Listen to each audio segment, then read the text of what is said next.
So hey guys, welcome back to my channel. आज ही guys इस वीडियो में हम करने वाले गाइस कुछ बेसिक सी इंफॉर्मेशन नॉलेज जो गाइस चैप्टर 1 जो क्लास 10th का है, ठीक है, केमिस्ट्री का केमिकल रिएक्शन एंड इक्वेशन नाम है चैप्टर का। तो गाइस इसको स्टार्ट करने से पहले जो जो आपको याद रहनी चाहिए बेसिक चीज़ें वो आज इस वीडियो में बताने वाला हूँ। और साथ ही साथ गाइस ये भी बता देता हूँ कि हम एक नया बैच स्टार्ट कर रहे हैं क्लास 10th का। तो गाइज एक भी वीडियो आप छोड़ना मत, क्योंकि इसमें हम सैम्पल पेपर, रिवीजन, टेस्ट और गाइज साथ ही साथ सारे के सारे वीडियो लेक्चर्स कराएंगे। तो गाइज एकदम बिल्कुल फ्री है, आपके भाई लोग दे रहे हैं, तो एकदम सब्सक्राइब कर लेना। तो चलिए गाइज स्टार्ट करते हैं अपना सबसे पहला इसका बेसिक कुछ इन्फॉर्मेशन है, ये बात कर लेते हैं। फिर उसके बाद ना मैं आपको जल्दी 1-2 दिन के अंदर इस चैप्टर का फुल लेक्चर भी भेज दूंगा, ठीक है। तो चलिए क्या क्या है इसमें बेसिक चीज़ें, तो ये मैं बताने वाला हूँ आज, ठीक है। सबसे बेसिक चीज़ की बात करते हैं सीधा। तो क्या इस पीरियोडिक टेबल आपको याद होना चाहिए केमिस्ट्री का, जो बहुत ही इम्पोर्टेंट है, ठीक है। इसे केमिकल फॉर्मूला बनाने में सिंबल्स और उसको बैलेंस करने में, केमिकल इक्वेशन को बैलेंस करने में ये बहुत ही इम्पोर्टेंट है। तो गाइस इसको याद करके रखना आप, क्योंकि ये बहुत इम्पोर्टेंट है। तो सिंबल्स और इसके एटॉमिक नंबर्स, ठीक है, 30 तक 20 तक याद किया होगा 9th क्लास में आप सब ने, लेकिन अब 10 और आप याद कर लेना, ठीक है, जिसमें स्कैंडियम हो गया, ठीक है, स्कैंडियम, टाइटेनियम, ठीक है, वेनेडियम, क्रोमियम, मैंगनीज, ठीक है। तो मैंगनीज, और इसमें कंफ्यूज मत होना मैंगनीज और मैग्नीशियम में, बहुत बच्चे इस पे स्पेलिंग भी मिस्टेक कर देते हैं। तो आगे देखिए, मैंगनीज हो गया और आयरन हो गया, iron and cobalt, nickel, copper, zinc, ये सब इस मेटल के नाम है। ये सब आप पढ़ने वाले थे चैप्टर नंबर 3 में, मेटल एंड नॉन मेटल में। लेकिन एनसीईआरटी वालों ने जो था पीरियोडिक टेबल, उसको हटा दिया गया है। तो ये सब एनसीईआरटी में बिल्कुल नहीं होगा, अगर होगा भी तो लेटेस्ट वर्जन में नहीं होगा, पुरानी बुक्स में होगा ज़रूर, ठीक है। तो पुरानी बुक्स अगर किसी के पास होगी तो वो एक दूसरे से मांग के ले सकते हो, जो जो 10th में नहीं आए। तो ये सब है, ठीक है। फर्स्ट चीज़ ये होगी पीरियोडिक टेबल। सेकंड चीज़ क्या है यहाँ पे, ये आपको इन सब के इलेक्ट्रॉनिक कन्फिगरेशन याद रहना चाहिए कि KLMN में कितने एटम्स जा सकते हैं, कितने किसके एलिमेंट्स के जाएंगे। तो ये सब आपको याद होना चाहिए। और कितने जा सकते हैं, मैक्सिमम क्या है, जैसे K में तो मैक्सिमम 2 है।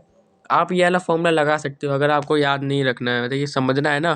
बहुत बच्चे इसको रट भी लेते हैं। तो ये फॉर्मूला एनसीईआरटी में 2n, ठीक है। तो ये फॉर्मूला से आप कर सकते हो आगे चलिए।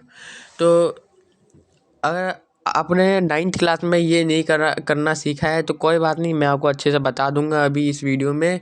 ज़्यादा नहीं, 2 मिनट लगेगा आपको, बस 2 मिनट में अगर आपने एक एलिमेंट का समझ लिया ना, तो बाकी सब आप चुटकियों का खेले फिर। तो ये इलेक्ट्रॉनिक कन्फिग्रेशन है इलेक्ट्रॉन्स के, जो कितने इलेक्ट्रॉन्स जाएंगे हर एक सेल में। तो यहाँ पे मैक्सिमम तो 2 होता है K में, L में 8 होता है, M में 8 होता है और N में 18 होते हैं, ठीक है। आप देख भी रहे होंगे इसमें मैक्सिमम। फिर उसके बाद वो भी आता है, N के बाद O में 32 होते हैं मैक्सिमम। ये सब हम 11th क्लास में भी पढ़ेंगे। तो अभी 10th क्लास में तब तक के लिए जो जो आपको बेसिक चीज़ बता रहा हूँ, जो आपको चैप्टर 1 के लिए केमिस्ट्री का, तो ये सब है, ठीक है। तो ये सब याद करके रख लेना।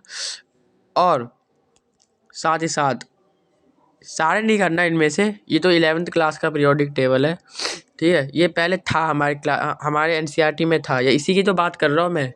तो ये जो था पहले ये था हमारे चैप्टर नंबर 3 में, मेटल एंड नॉन मेटल में। लेकिन इसको हटा दिया गया है, अब ये है नहीं हमारे बुक में एनसीईआरटी के जो लेटेस्ट है 2022 या 23 का। तो उसमें अब ये टेबल आपको नहीं मिलेगा नहीं 10th क्लास, क्योंकि ये 11th क्लास का चीज़ है। तो लेकिन आपको इनमें से कुछ कुछ जो जो इम्पोर्टेंट एलिमेंट है उसको याद करने होंगे। जैसे कि मैं आपको बता दूँ तो कौन कौन सा ये हो गया, हाइड्रोजन हो गया, हीलियम हो गया, lithium, beryllium, sodium, manganese sorry magnesium, potassium हो गया और कैल्शियम। और साथ ही साथ इधर के तो इतने आप याद कर ही लेना, ठीक है। ये S block, D block, P block, F block, ये है क्या, ये सब गाइज ब्लॉक के नाम है, ठीक है। तो इसमें ज़्यादा हमें कंफ्यूज नहीं होना है, बस इतना याद रखना कि लिथियम कौन से ब्लॉक में है, एस ब्लॉक में है। बेरिलियम कौन से ब्लॉक में है, एस ब्लॉक में। ये सब आपको याद रखना है। इनमें से भी आपको हीलियम का याद रखना है। और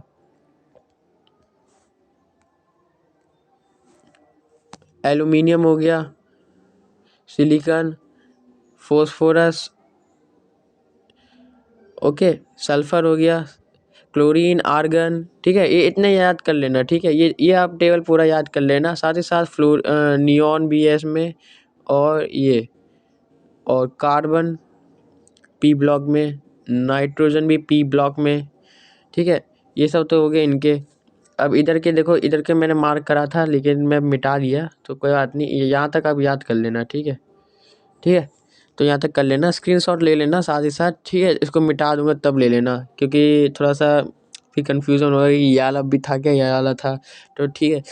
और फिर डी ब्लॉक की बात कर ले, तो डी ब्लॉक में हमने थे येलो कलर, तो स्कैंडियम, टाइटेनियम, वेनेडियम, क्रोमियम, ये देखिए ये सब, ठीक है। ये आपको अब दिख गया होगा। तो यहाँ पे जिंक भी है जैसे कि, और कॉपर भी है, देख सकते हो आप, ठीक है।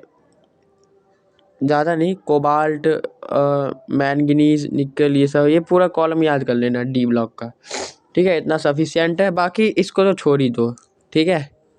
बहुत बच्चों को मज़ा भी आ गया होगा ठीक है, तो इसको छोड़ देना। अब आप स्क्रीनशॉट ले सकते हो। तो गाइज ये तो था हमारा ये टेबल। अब मैं आपको बताता हूँ इलेक्ट्रॉनिक कॉन्फ़िगरेशन। तो चलिए मैं आपको बता देता हूँ जल्दी से जल्दी, 2 मिनट का काम है इलेक्ट्रॉनिक कॉन्फ़िगरेशन। सबसे पहले आप एटॉमिक नंबर याद कर लेना, नहीं तो आपको फिर ये तो बिल्कुल नहीं आने वाला, ठीक है। तो फिर इसको भूल ही जाना, अगर आपने एटॉमिक नंबर याद नहीं किया तब तो फिर ये नहीं आ पाएगा आपको। चलिए, तो चलिए इलेक्ट्रॉन्स कॉन्फ़िगरेशन करते हैं, मतलब इलेक्ट्रॉनिक कॉन्फ़िगरेशन इलेक्ट्रॉन्स का। तो कोई सा भी एलिमेंट ले लेते हैं। सबसे पहले जैसे हमने सोडियम ले लिया, ठीक है। हमने क्या लिया, सोडियम का। सोडियम का कितना होता है एटॉमिक नंबर, 11, ठीक है। और यहाँ पे के, जस्ट सेकेंड, हम एक ले लेते हैं, हाँ। तो हम यहाँ पे के, एल, एम, एन, ठीक है, ये रहेगा हमारा। अब हम करते हैं ये, ठीक है। तो ये दिखेगा नहीं कुछ बच्चों को, हाँ।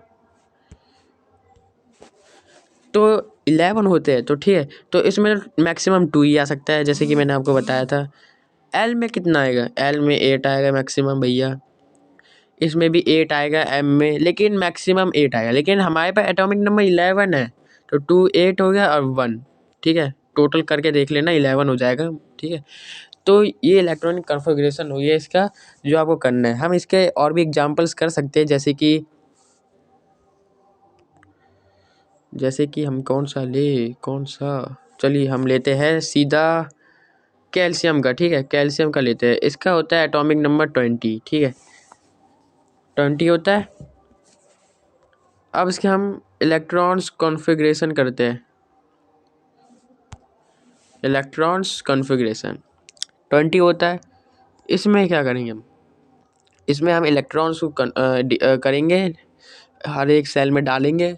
इसमें तो 2 आएगा, अब बचा कितना, 18। एल में कितना आएगा, एल में 8 आएगा, तो कितना हुआ 10। अब 10 और बचे, अब इसमें भी इतने ही आएंगे, ठीक है भैया। और ये जो एन सेल होता है ना, ये एन सेल में मैक्सिमम कितने आ सकते हैं, मैंने आपको बताया था, कमेंट में ज़रूर बताना, ठीक है। अब देखो गाइस, 2 8 8 हो गया, कितना हुआ, हाँ, 8 8 16 18, 18 हुए। अब इसमें से 2 हम करेंगे, ठीक है, 2 डाल देंगे, क्योंकि अब 1 ना टोटलिंग, अब तो वो पूरा 20, तो ये इलेक्ट्रॉन्स कॉन्फ़िगरेशन होते हैं। अब मैं आपको होमवर्क देता हूँ कुछ, जैसे कि ताकि आप कर ले। ठीक है, मैं आपको होमवर्क दे रहा हूँ, इसको नोट कर लेना।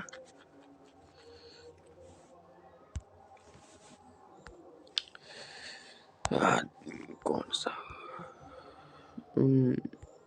चलो, तो आपका होमवर्क रहेगा गाइज,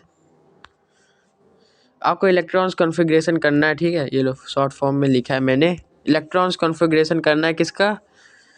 सिलिकॉन का हो गया। ठीक है, सिलिकॉन का कर लेना। फॉस्फोरस का कुछ बच्चे तो मन मन में ही कर लिए होंगे, लेकिन कोई बात नहीं, जिनका नहीं हो वो कर लेना। ठीक है, थोड़ी राइटिंग गलती हो गई तो कोई बात नहीं, उस पर इग्नोर करें। फॉस्फोरस है, ठीक है, पी, ये लो, और इसका SI। और कैल्शियम हो गया, स्कैंडियम का करना। ठीक है, और आयरन मोस्ट इम्पॉर्टेंट।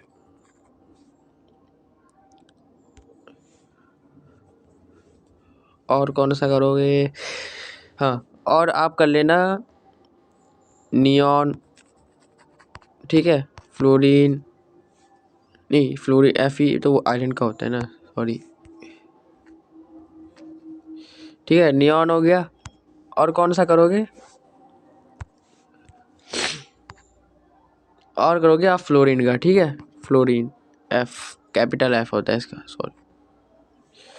ठीक है, तो इतना कर लोगे तो गाइज आपको इलेक्ट्रॉन्स कॉन्फ़िगरेशन कर लिया। जिसको आता है उसको तो गाइज आराम से वो तो मन में ही कर लिया होगा। ठीक है, जिसको नहीं आता उनके लिए तो ये वीडियो गाइज बेसिक इन्फॉर्मेशन के आधारित पे थी।